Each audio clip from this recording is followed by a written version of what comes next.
Bom, irmãos e irmãs, esse será o meu último vídeo respondendo ao Denis, porque ele me respondeu, porque eu acredito que antes do conhecimento, antes da sabedoria, antes de tentar enfiar a goela abaixo nas pessoas, o interessante é que nós sejamos o exemplo. Então, por muitas vezes, a nossa vida, ela vai falar mais do que palavras. Então, eu peço que você tenha paciência, será um vídeo longo, porque nós vamos responder ponto por ponto, ok? Então vamos lá.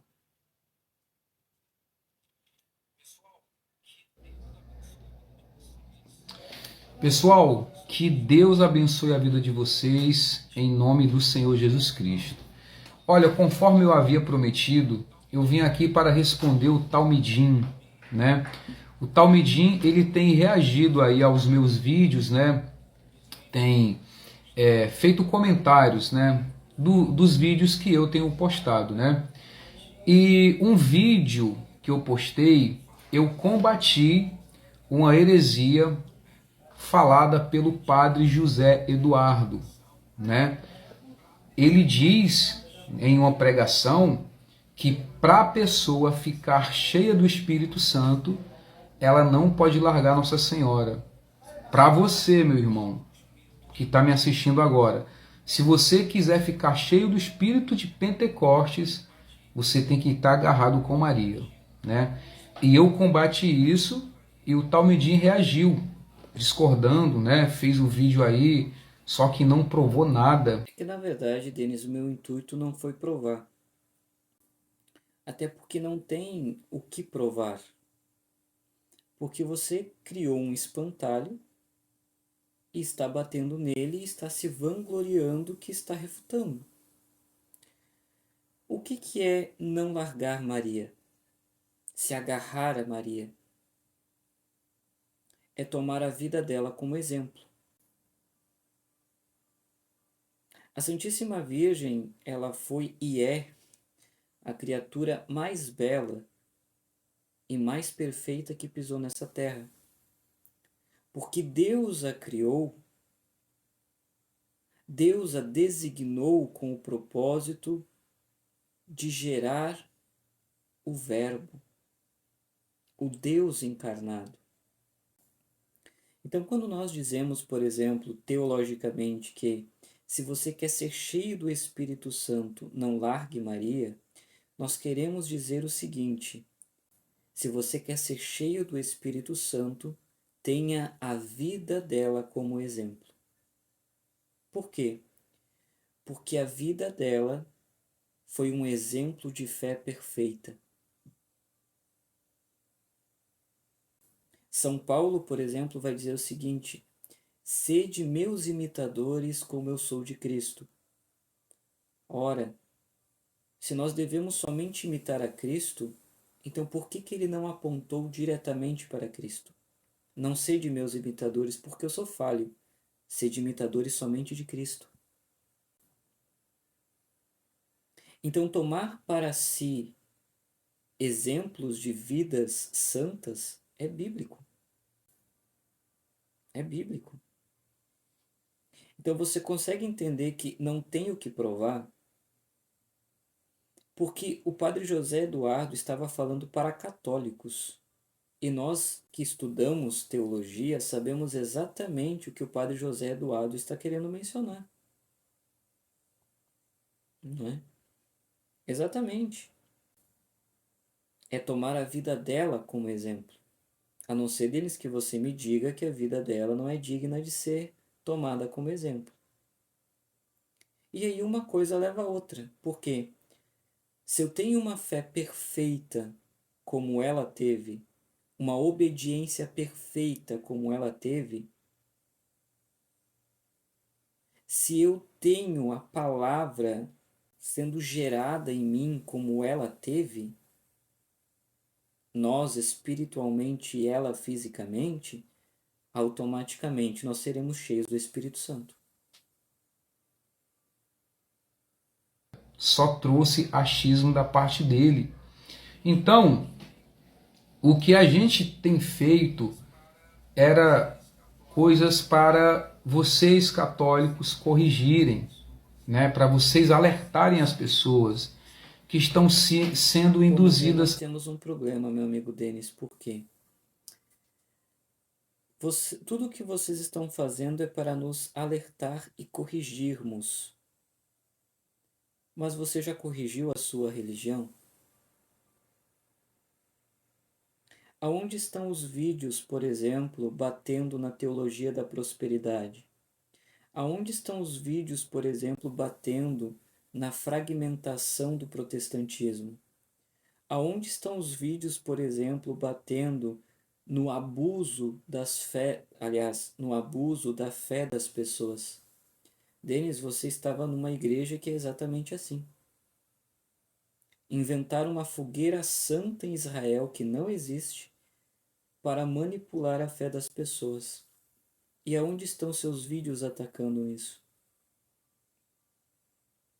Quando Cristo diz, antes de tirar o cisco do olho do teu irmão, certifique-se de que não há uma trave no seu, é porque por muitas vezes nós queremos consertar a casa do próximo, ou limpar a casa do próximo, mas a minha casa está suja.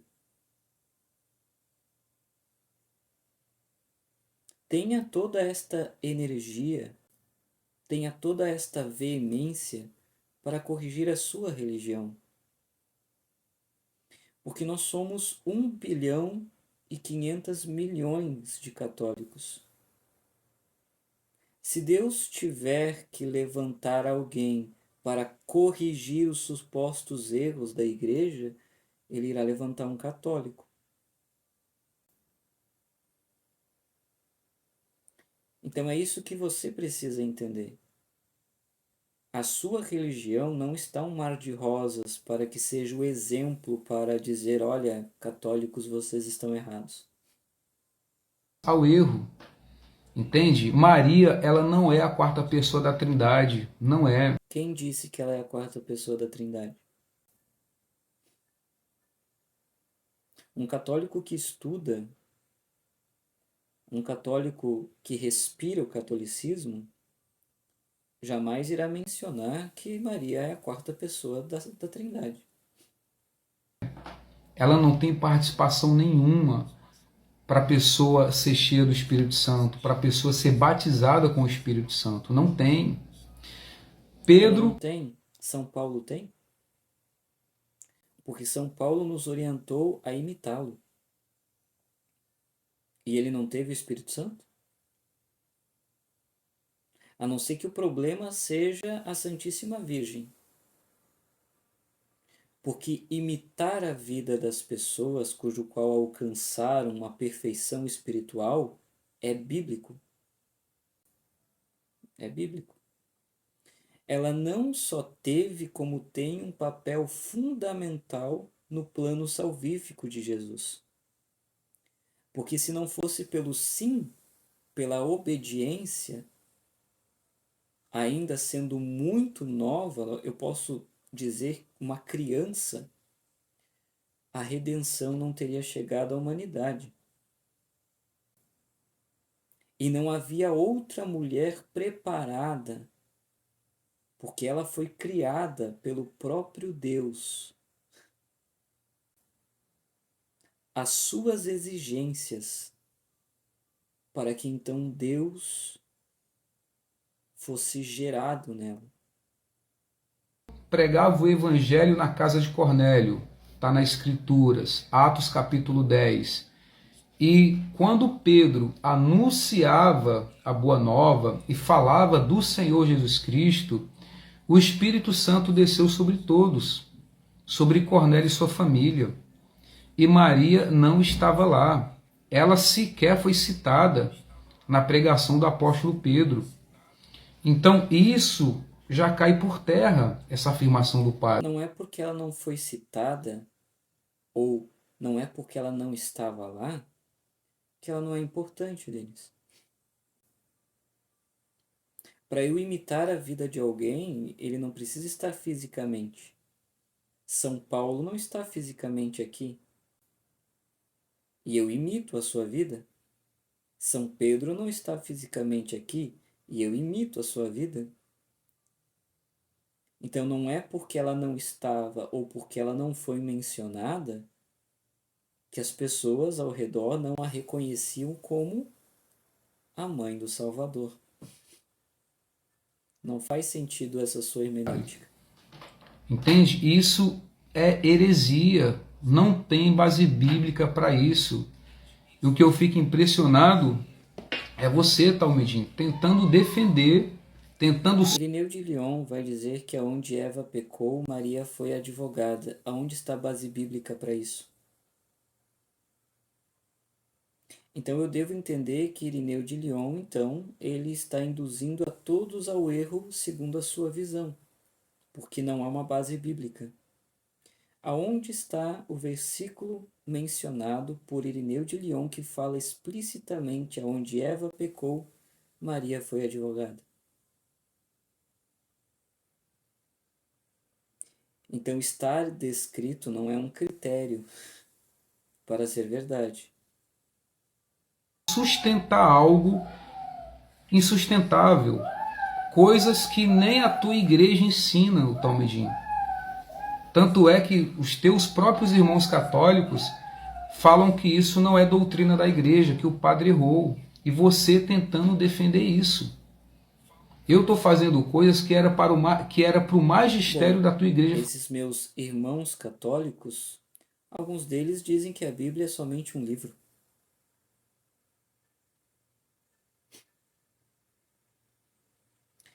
A minha igreja não ensina. Eu posso pegar vários parágrafos do catecismo que diz, por exemplo, que a devoção mariana ela está intrínseca ao culto cristão.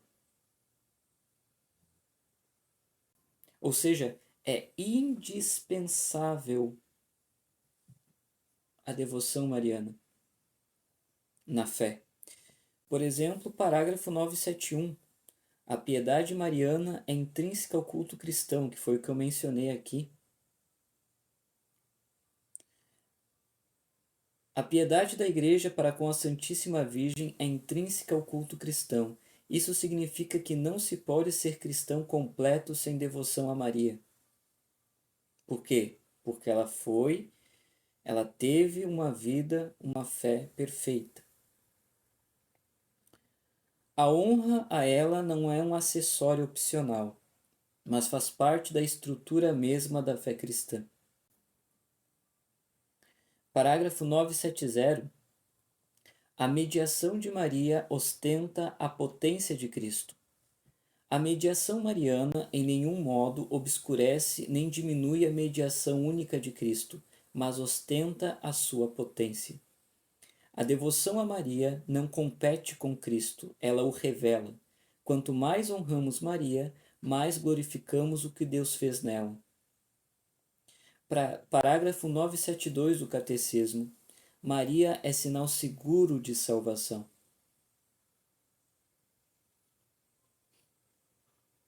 Eu acho que o Senhor está me confundindo com alguns católicos meia-bocas que existem por aí.